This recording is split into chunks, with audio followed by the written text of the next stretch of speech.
Imagine getting fired on a Tuesday.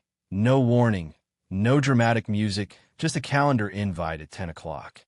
At 10:14, Alex no longer has a job.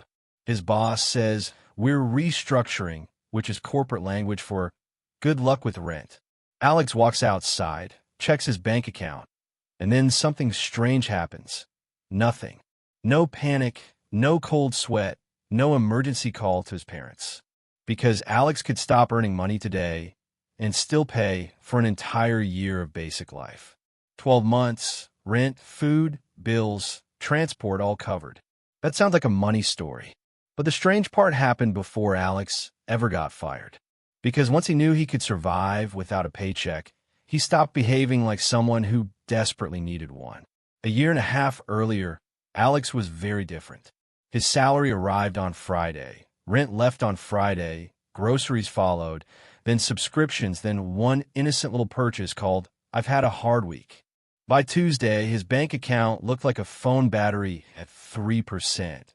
Technically alive, emotionally terrifying. Alex wasn't broke. He had a normal job, a normal apartment, and a normal number of passwords he had forgotten. But if his income stopped, a countdown began. 30 days until rent, maybe 45 if he became extremely creative with pasta. So every bad day at work felt heavier than it should. His boss could type, "Can we talk?" And Alex's soul would briefly leave the building. He didn't hate work. He hated needing the next paycheck. One Monday night, after staying late again, Alex opened a spreadsheet. Not because he felt inspired, but because he was annoyed. He calculated one basic month. Rent, food, bills, transport, $2,400. Then he multiplied it by 12, $28,800. Alex stared at the number, then laughed. Apparently freedom cost the same as a used car, and Alex had $1,700. So for about 6 minutes, the plan was dead. Then he noticed something. A year felt impossible, but 1 month didn't. So he stopped trying to save $28,800 and tried to buy 1 month instead. That changed the game. He canceled 2 subscriptions, cooked more, and stopped replacing things that still worked. His phone survived, and so did he. Some months, he saved $300, some months $700. Then his car made a noise that sounded expensive, and it was. $900 disappeared. Alex stared at the repair bill like Steve the mechanic had personally attacked his future. But the bill did something interesting. It hurt, but did not break him. Before, $900 was an emergency. Now it was a delay. Same problem, different panic.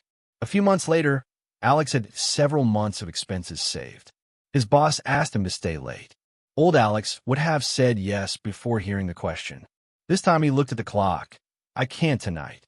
That was it. No fire, no sirens, no collapse of capitalism. Alex went home.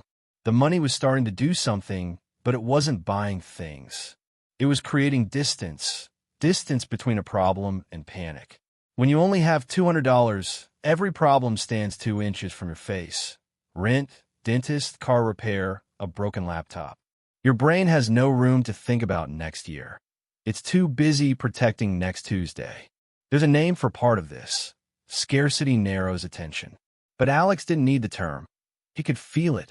The more runway he had, the quieter everything became. Then he reached 6 months and almost ruined the whole plan. Because now more than $14,000 was sitting in savings, doing nothing. Meanwhile, the market was rising. People online were saying cash was trash. One guy standing beside a Lamborghini explained that every dollar not invested was losing money. Alex opened his investing app, then his savings account, then the investing app again. Why keep all this cash sitting around when it could be growing? For the first time, he seriously considered moving most of it. And honestly, the math looked convincing. Then life tested the math. The company announced layoffs. Not Alex, not yet, but people around him started disappearing. One desk empty, then another. A coworker who had been there 7 years was gone by lunch. Alex sat at his desk and looked at the same savings account that had annoyed him the night before. It no longer looked lazy. It looked like 6 months of breathing room.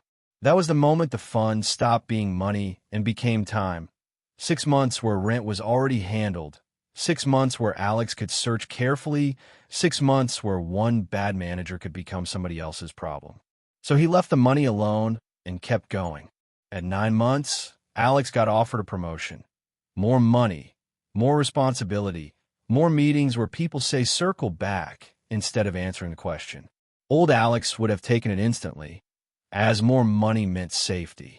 Except now he already had safety, so he asked what the job would actually do to his life. Longer hours, more stress, less time. He said no. His friends stared at him. You're turning down more money? Alex nodded. And this was the weird part. He didn't feel rich, he felt harder to scare. Then his landlord raised the rent. Old Alex would have complained privately and accepted it. Instead, he spent Saturday looking at other apartments. Not because he had to move, but because he could. Then his washing machine died. Then came a dental bill. Then Steve the mechanic returned for the sequel. Almost 2 months of progress disappeared. Alex was furious for about 30 seconds. Then he realized how stupid that was. The emergency fund was working, saving for emergencies and getting angry when an emergency uses the money is like buying an umbrella and becoming offended by rain. So he paid everything. No debt, no panic, no crisis. Then he rebuilt. Eventually, the number arrived, 12 months, a full year of basic expenses. Alex expected fireworks. Instead, he made dinner, watched half a documentary, and went to bed, very cinematic. But the next few weeks were strange. His boss asked for a Saturday. No, a recruiter offered more money for a job that sounded miserable. No. Then one evening, Alex sat at his kitchen table and realized something much more uncomfortable. For years, he had asked, how do I keep this job? Now the question had changed. Do I even want this career? That was not part of the plan. Alex had spent years thinking money would remove problems. Instead, it removed one problem and uncovered another. What did he actually want when fear was no longer choosing for him? For the first time, he looked at a course he had wanted to take for years. Normally his brain would ask, what if this doesn't pay off? Now it asked, would I regret never trying? That question felt different, not easier, just more honest. And then came Tuesday, 10 a.m., meeting invite. 10:14, no job. The moment Alex had been preparing for finally arrived, and it was almost boring. He went home, made coffee, and opened his laptop, not to apply for the first job he could find, but to think. That was the real luxury. He could reject bad offers. He could take a month to breathe. He could change direction. He could make a decision without a countdown running in the background. Imagine two people looking at the same terrible job. Low pay, bad hours, boss named Derek who says we're like a family here. One person has enough money for 3 weeks. The other has enough for 10 months. Same job, same economy, same skills. But only one of them can comfortably say no. That's what Alex had bought. Not 12 months of doing nothing, but 12 months where desperation didn't get the final vote. And here's the funny part. He didn't use the full year. For months later, Alex found another job. Better hours, slightly better pay, a manager who never said family. A miracle. So was saving a full year unnecessary? Maybe, if you only count the money he spent. But Alex had been using that fun long before he got fired. Every time he said no, every time he negotiated, every time he slept through uncertainty, every time he made a decision because it was right, not because rent was standing behind him with a baseball bat. That was the return. And no, not everyone needs exactly 12 months. For someone, 3 changes everything. For someone else, 6. The number matters less than the idea. Don't start by staring at some giant target. Start with time. What does one basic month cost? Buy 1 month, then another. Keep it somewhere boring, safe, and easy to reach. This money has one job, to be there when life becomes stupid. And life becomes stupid surprisingly often. A year earlier, getting fired would have started a countdown for Alex. 30 days until rent, 20 days until panic, 10 days until he had to say yes to almost anything. But this Tuesday, there was no countdown because Alex hadn't really saved $28,800. He had saved 365 days in which nobody could force him to make a desperate decision.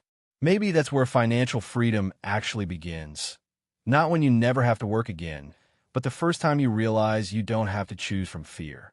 If you like stories about money, psychology, and the strange ways ordinary decisions shape our lives, subscribe. There are plenty more hiding in plain sight.